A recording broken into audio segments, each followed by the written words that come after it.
Bonjour tout le monde. Toujours dans le cadre de la filière sciences et vie, SVI, et dans le cadre également du module biologie des organismes animaux, partie vertébrée, on va traiter le premier cours qui concerne cette partie-là. Donc, ça concerne le module de biologie des organismes animaux. On va parler des caractères généraux des chordés, les caractères généraux des vertébrés et les caractères généraux des poissons. Que vous connaissez, il y a le groupe des invertébrés que vous avez vu précédemment. Maintenant, on va parler précisément des vertébrés qui sont les poissons, les amphibiens, les reptiles, les oiseaux et les mammifères. Donc c'est un monde qui est très diversifié, qui comprend le monde des virus, des bactéries, des protistes, des champignons animaux et végétaux.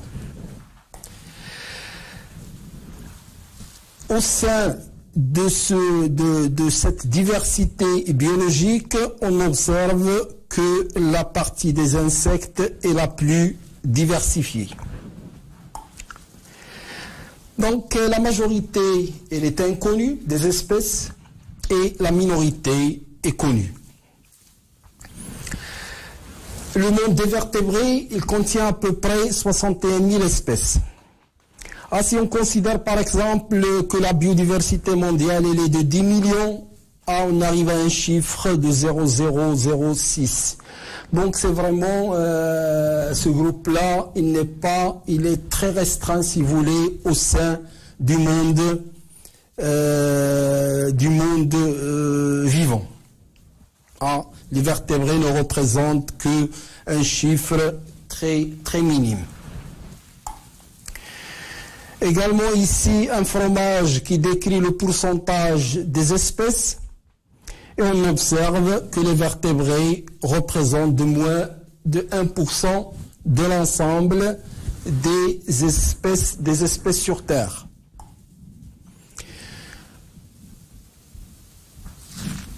Dans ce groupe-là, donc on va s'intéresser aux chordés, et précisément les céphalochordés, les urochordés et les vertébrés. Et le monde des vertébrés, comme j'ai dit tout à l'heure, il contient essentiellement 5 groupes, les poissons, amphibiens, reptiles, oiseaux et mammifères. Qu'est-ce que c'est que les chordés? Les chordés, c'est un embranchement de triploblastique, deutérostomia. Ce sont des termes qu'on avait expliqués précédemment et ce n'est pas la peine de les répéter. Les chordés sont caractérisés par une structure rigide dorsale. Donc au niveau dorsal, il y a une structure, c'est l'équivalent, si vous voulez, de la colonne vertébrale. Il y a un endosquelette et les vertébrés possèdent une colonne vertébrale. Donc ces chordés sont caractérisés par un tube neural dorsal, des fentes bronchiales au pharynx et une queue au-delà de l'anus. Ces chordés sont subdivisés en céphalochordés, urochordés et vertébrés. Voyez une photo d'un céphalochordé comme exemple l'Amphioxus. C'est un animal qui a environ 5 cm de longueur qui vit enfoui dans le sable au niveau du milieu marin. Les urochordés, vous voyez également la forme. Ce sont des groupes qui ne sont pas assez représentatifs comme le groupe des vertébrés. Donc ce qui nous intéresse, c'est les vertébrés. Ils ont 3 caractéristiques essentielles, le tube neural dorsal, les fentes bronchiales et la queue. Donc il y a 5 groupes, poissons, amphibiens, reptiles, oiseaux et mammifères. La caractéristique essentielle des vertébrés, c'est la possession des vertèbres, au niveau bien sûr de la colonne vertébrale. Vous voyez le squelette, très clairement, d'un reptile avec la colonne vertébrale.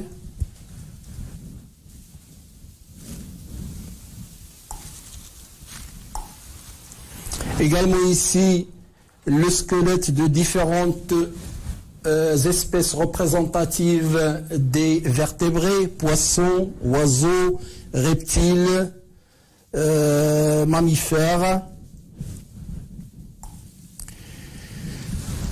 Ici, les vertèbres sont très clairement, dans certains musées au monde, ils sont présentés. Également, les vertèbres très clairement.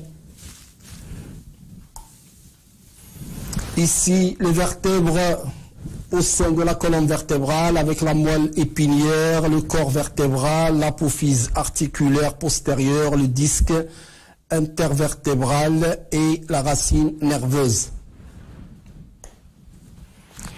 Les 5 groupes sont très connus, les poissons. Ces poissons, la caractéristique, donc ils vivent dans l'eau, ils possèdent des écailles, des branchies, la majorité sont ovipares et la minorité sont vivipares et ils sont froids, donc ils sont hétérothermes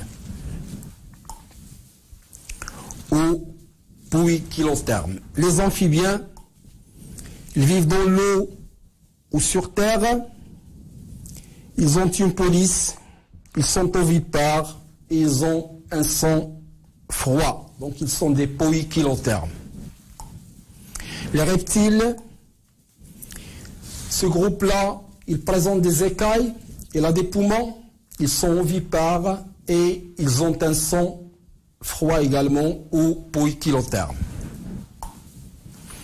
Le groupe des oiseaux, quelle est la caractéristique des oiseaux? C'est la possession des plumes, de la respiration pulmonaire, ils sont ovipares et ils ont un son chaud. Dans ce cas-là, donc ils sont des homéothermes. Donc à partir des oiseaux, on commence à avoir l'homéothermie. Et le 5e groupe, c'est le groupe des mammifères. Il est caractérisé par la présence des poils, des glandes mammaires, de la fourrure, des poumons. Ils sont vivipares et ils ont un son chaud comme les oiseaux. Donc ce sont des homéothermes. Maintenant, on va détailler chaque groupe à part. Les poissons, les amphibiens, les reptiles, les oiseaux et les mammifères. Pour les poissons, ils sont donc caractérisés par un son froid. Ils libèrent plusieurs œufs. Ils ont la peau humide. Ils respirent à travers les branchies. Donc pour le plan, on va aborder tout, on va vous donner quelques photos. On va parler également un petit peu en détail sur la croissance et sur la reproduction pour respecter le programme du ministère ou de l'université. Vous voyez des photos des poissons, donc des espèces très connues chez nous et qui font partie des espèces pélagiques ou des petits pélagiques, la sardine, l'anchois, le chinchard, le maquereau. Donc ce sont les petits pélagiques très connus chez nous. Ils ont une importance économique très grande. On les appelle des petits pélagiques. D'autres espèces comme le rouget, le merlu, l'espadon. Et donc, ces groupes-là, toutes ces caractéristiques et ces espèces sont très intéressantes.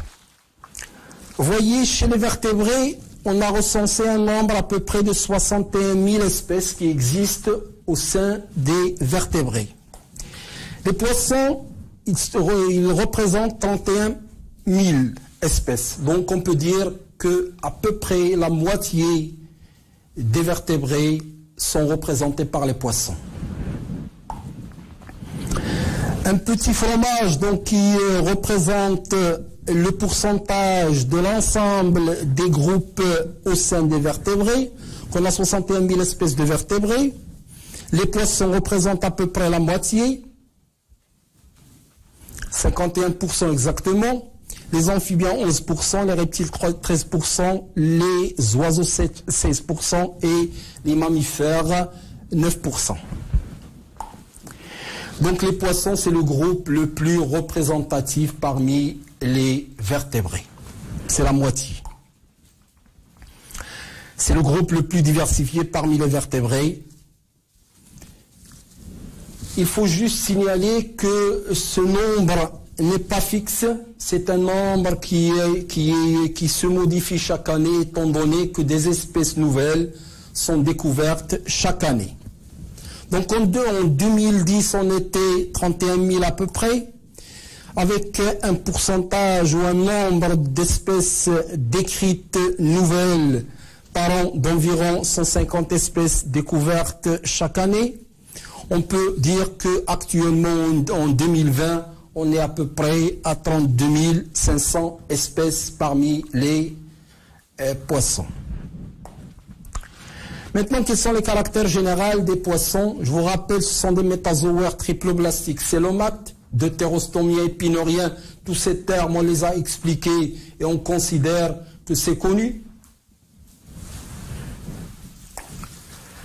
Vous voyez donc un schéma d'un triploblastique avec 3 couches, ectoderme, mésoderme et endoderme, 3 feuillets embryonnaires, un seul homme au niveau du mésoderme. Ce sont des deutérostomiens, donc l'anus provient directement de l'évolution du blastopore. Bien sûr, l'habitat des poissons, c'est uniquement le milieu aquatique. Ça peut être salin, ça peut être d'eau douce.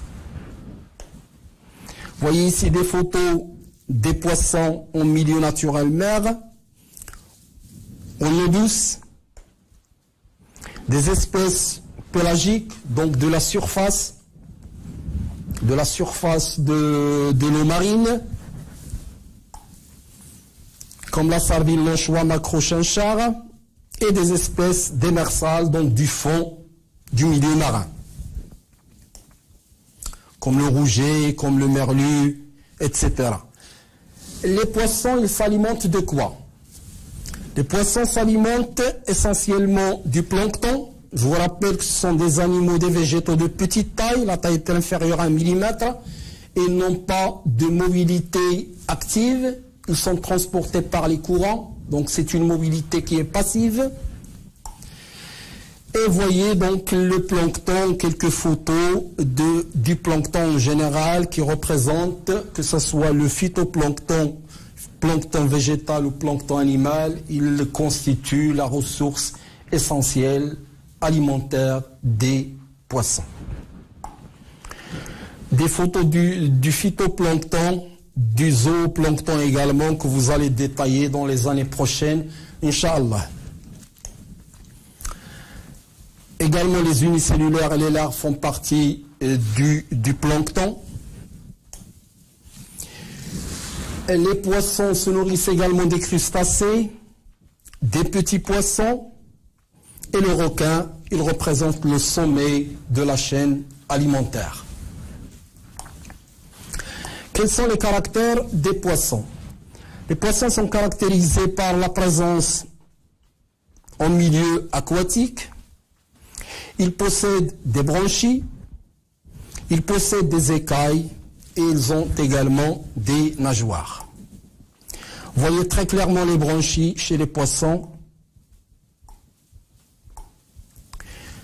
Les nageoires, il y a différentes nageoires, dorsales, caudales, anales, pelviennes et pectorales. Les écailles ici, dans certains, ça dépend des espèces, il y a des espèces qui ont de très petites écailles, il y en a qui sont grandes. Ici, une photo qui illustre les écailles de grande taille. On va parler également de l'ensemble des appareils chez les poissons, de l'appareil respiratoire, circulatoire, digestif, excréteur et reproducteur d'une manière assez brève. Commençons par l'appareil respiratoire. L'appareil respiratoire, il est représenté uniquement par les branchies. Les photos des branchies, très clairement. Ça dépend des espèces. Parfois, il y a 4 branchies, parfois il y a 5. Et ces poissons, donc, ils vivent dans l'eau. La respiration se déroule de la manière suivante. Donc l'eau qui entre à travers la bouche, qui est riche en oxygène. Cet oxygène va passer de manière passive à travers les capillaires sanguins, où il y a des échanges gazeux. Et par la suite, l'eau elle est expulsée par la fente des opercules. Donc il entre par la bouche, il sort par les opercules. Ici un schéma qui montre très clairement la respiration, le phénomène de respiration. Donc vous voyez le courant d'eau, il passe par les branchies. Ensuite, donc, il y a diffusion de l'oxygène dans les capillaires sanguins et il y a sortie du gaz carbonique des capillaires vers l'eau et ainsi de suite. Donc on peut dire qu'on a un gradient, voyez, un gradient d'enrichissement en oxygène dans ce sens. Alors, voyez, le courant de l'eau, il s'appauvrit en oxygène et le courant sanguin, il s'enrichit en oxygène. Donc c'est une manière très simple d'explication du phénomène de la respiration. L'appareil circulatoire, chez les poissons, le cœur, il est sous forme de tube. Un seul tube, c'est pas comme le cœur des mammifères ou des oiseaux ou autres. Donc on a un bulbe, un ventricule, un atrium et le sinus veineux, il est dans le sens, donc on peut dire qu'il est rectiligne. Donc le cœur il est rectiligne, il y a un bulbe artériel, le ventricule, l'atrium et le sinus veineux. Et le cœur il reçoit le sang désoxygéné.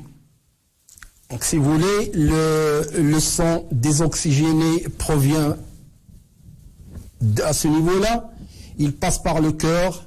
Il s'oxygène au niveau des branchies et ensuite il passe à l'ensemble du corps pour revenir à travers le sinus veineux par la suite. L'appareil digestif. L'appareil digestif des poissons, c'est un appareil digestif qu'on peut qualifier de complet, étant donné donc qu'il possède la bouche, l'œsophage, l'estomac, les cécas pyloriques, les intestins, le rectum et l'orifice anal. Donc c'est un tube digestif qui est complet, donc avec toutes les constituants qu'on a citées tout à l'heure. L'appareil urinaire. L'appareil urinaire, chez les poissons, c'est ce qu'on voit ici en bleu foncé, avec donc la partie, si vous voulez, antérieure, head, kidney, la partie postérieure du rein, les conduits urinaires, et donc c'est cette partie-là que vous voyez en couleur bleu foncé. La reproduction. Chez les poissons, les sexes sont séparés, donc on va parler d'espèces gonocoriques. Le mâle est séparé de la femelle. Parfois, il y a des caractères sexuels secondaires qui distinguent les mâles par rapport aux femelles. Par exemple, dans ce cas-là, la nageoire anale est plus développée chez la femelle que chez le mâle. Donc, ces espèces de poissons sont gonocoriques. Vous voyez très clairement les femelles avec des ovaires qui sont généralement de couleur rose et très irrigués par les capillaires sanguins. Les testicules chez les mâles sont de couleur blanchâtre. Ici très clairement également les ovaires et les testicules avec des couleurs différentes. Également là, on observe des testicules. Également ici, très clairement, les ovaires chez la femelle du poisson. La fécondation, comment se fait-elle chez les poissons? La fécondation chez les poissons, elle est généralement externe dans l'eau. bien qu'il y a une minorité d'espèces qui présentent une fécondation interne. Donc le mâle libère les spermatozoïdes et la femelle libère les ovules et il y a une fécondation dans l'eau, donc une fécondation externe. Ce sont donc des espèces en majorité ovipares et très minorité vivipares. Vous voyez ici le groupe des ostectiens qui sont ovipares, ce sont les poissons osseux, et le groupe des chondrichtiens ou poissons cartilagineux comme la raie par exemple qui sont vivipares. Donc ils ne donnent pas des œufs mais ils donnent un individu complet qui sort de l'utérus du poisson, femelle bien sûr. Très clairement ici les requins, groupe vivipare, poissons cartilagineux.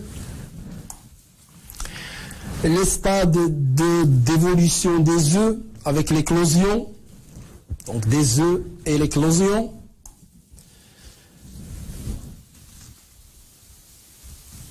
Ici, donc, juste pour distinguer entre les ovipares, donc les ovipares avec des œufs et les vivipares qui donnent des embryons, donc des individus complets. Ce groupe des poissons, il est caractérisé par des œufs qu'on qualifie d'anamniotes, c'est-à-dire sans amnios. Pourquoi? Parce que tout simplement, ces œufs, ils vivent dans l'eau.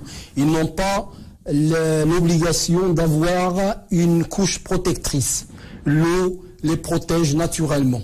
Par conséquent, donc, vous voyez, les œufs des poissons sont caractérisés d'un amniote et ne possèdent pas cette couche protectrice qu'on appelle les amnios et qui existent uniquement à partir des oiseaux. Parce que les oiseaux, ils pondent leurs œufs dans le milieu extérieur, aérien, et par conséquent, ils ont besoin de cette couche protectrice de l'œuf. Ici, juste pour distinguer entre le groupe des anamniotes, qui sont les poissons, les amphibiens, et le groupe des amniotes, qui sont les reptiles, les oiseaux et les mammifères. Et vous voyez, donc, il y a une couche protectrice chez les amniotes. Vous avez l'embryon ici et en vert la couche protectrice ou amnios. Donc les amniotes sont sans amnios et les groupes de ces anamniotes sont essentiellement les poissons et les amphibiens qui libèrent leurs œufs en milieu aquatique. Et par conséquent, donc, le problème de la dessiccation ne se pose pas. Et le groupe, donc, on les appelle un groupe sans amnion et ils sont appelés les anamniotes. L'éclosion des œufs. Vous voyez ici le stade larvaire, certains poissons. Enfin, le cycle biologique des poissons. Donc, le cycle biologique, il est très variable, disons 1 année, 2 ans, 3 ans, 4 ans, jusqu'à une dizaine d'années. Ça dépend des espèces. Donc, le cycle biologique ici, par exemple, de ce poisson-là, on a la reproduction, la libération des œufs, l'éclosion et le stade alvin, la croissance, et on arrive au stade adulte et la reproduction par la suite. La croissance, étant donné que dans le programme, donc, on insiste sur la croissance, et par conséquent, donc, on peut dire que la croissance peut être indiquée par 3 facteurs. Tout d'abord, la taille, les écailles et les otolithes. Donc on peut dire que ces 3 critères sont des critères qui permettent de déterminer relativement l'âge du poisson concerné. Les écailles, je vous rappelle que les écailles, ce sont de ces petits éléments qui sont, comme vous le voyez ici, comme de sortes de petites feuilles dans lesquelles il y a des stries. Il y a un centre et les stries tout autour. Et ces écailles, ce sont des indicateurs, si vous voulez, l'âge des poissons. C'est l'équivalent comme chez l'arbre. Lorsque vous faites une coupe au niveau de l'arbre, vous voyez des couches concentriques et chaque couche, elle indique une période donnée. Par conséquent, donc, à partir du nombre de ces couches, on peut estimer l'âge du poisson en général. Les otolithes, qu'est-ce que c'est que les otolithes? Ce sont de petites fragments, des petites pierres au niveau de la tête et qui déterminent également l'âge des poissons. Et ce phénomène-là, donc de la mesure de l'âge à travers les écailles, on l'appelle scalimétrie. Détermination de l'âge à partir des otolithes, on l'appelle otolithométrie. Scalimétrie, l'étude de l'âge à partir des écailles, et l'otolithométrie, c'est la lecture de l'âge à partir des otolithes. Une dissection juste pour montrer la présence des otolithes au niveau de la tête. Vous voyez ici les otolithes donc, qui sont prises du cerveau latéralement chez le poisson. Ici très clairement les photos des otolithes. Également, vous voyez la disposition des otolithes au niveau de la tête du poisson à travers les rayons X. Et ici, les couches concentriques qui sont, qu'on peut les voir lorsqu'on fait des coupes au niveau des otolithes et qui déterminent l'âge également du poisson. Ici, l'âge, vous voyez, plus l'otolithe est grande, plus l'âge est avancé. Les poissons ne possèdent pas de métamorphose, donc leur croissance elle est continue. Ils ne se transforment pas dans leur forme générale, comme chez le cas des amphibiens par exemple. Par conséquent, on les qualifie de groupes qui ne présentent pas de métamorphose, au changement de la forme du corps de l'animal. La systématique, très brièvement, elle dépend de la nature du squelette, et donc on va distinguer deux groupes, un groupe qui a des os et un groupe qui a du cartilage. Donc on a le groupe des chondrictiens à os, le groupe des ostectiens à cartilage. Chondrictiens à cartilage, ostectiens à os. Et comme exemple donc des chondrictiens, les requins et les raies. Comme exemple également des chondrictiens, les requins et les raies. Et les ostectiens, que ce sont les poissons osseux, comme la sardine, les petits pélagiques et autres. Donc des poissons osseux dans ce cas-là. Comme conclusion, donc sous forme de tableau, un résumé sous forme de tableau de l'ensemble de ce qu'on a dit. Les poissons sont caractérisés par la présence des écailles, sont caractérisés par la présence des branchies, et ils possèdent des nageoires. La respiration elle est uniquement bronchiale. La circulation elle est simple, étant donné que le cœur il est sous forme de tube. L'eau désoxygénée provient par l'atrium. Il passe ensuite vers les branchies pour s'oxygéner. Le nombre de ventricules il est de 1 et le cloisonnement dans le ventricule il est absent. Le nombre des oreillettes il est de 1. C'est pas comme chez par exemple les mammifères ou les oiseaux qui ont 2 oreillettes. La reproduction se fait uniquement par reproduction sexuée. L'accouplement il est présent chez les ostectiens, chez les chondrictiens, il est absent chez les ostectiens. La fécondation elle est externe chez les ostectiens, elle est interne chez les chondrictiens. L'œuf il est caractérisé d'un œuf amniotique, un amniotique sans amnios.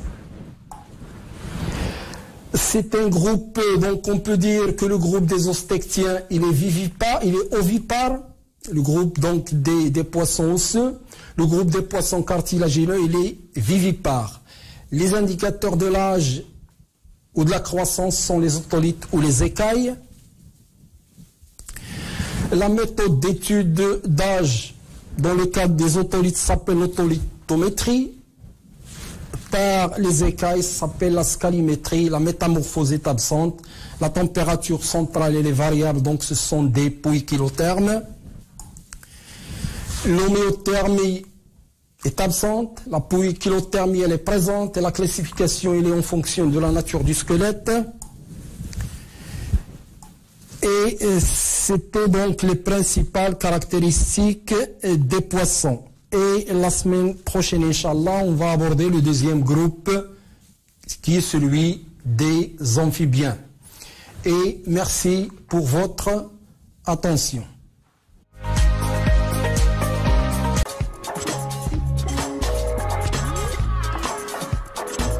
إن أعجبك الفيديو لا تنسى الإعجاب والاشتراك في القناة.